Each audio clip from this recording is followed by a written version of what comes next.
నేను మీ యాంకర్ రవి. గత 2 రోజులుగా న్యూస్లో ఓ కొత్త కాంట్రవర్సీ, వీడు మార్చేసుకున్నాడు, వీడు మారిపోయాడు, అది ఇది అని.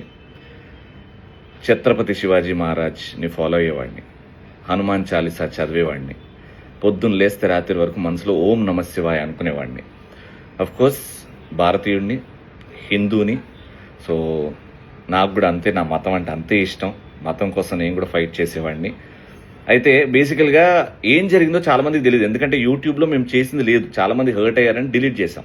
కానీ సోషల్ మీడియాలో నా నంబరు, నా కోయాక్టర్ నంబర్ పెట్టేసి వీళ్ళు హిందూ మతాన్ని హర్ట్ చేశారు అని చెప్పేసి స్టార్ట్ చేయగానే మాకు కాల్స్ రకరకాలుగా వచ్చినాయి.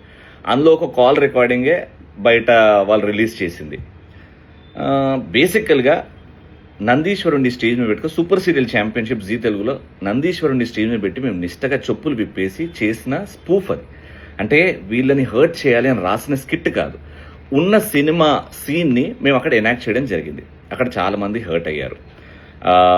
హర్ట్ అయిన దానికి నేను ఇంకోసారి అంటే వీడియో కూడా రిలీజ్ చేశాను, ఇంకోసారి ఇలాంటివి రిపీట్ అవ్వకుండా చూసుకుంటామని. చేసింది ఏమీ లేదు, నేను మాట్లాడింది హిందూ మతాన్ని, హిందూ దేవుణ్ణి అన్నది నా నోటి నుంచి ఏమీ లేదు. ఎప్పుడు అన్నాను, మీరు నన్ను 15 సంవత్సరాలుగా చూస్తున్నారు, నేనేంటో మీకు కొంచెం బాగా తెలియకపోయినా కొంచెం తెలుసు.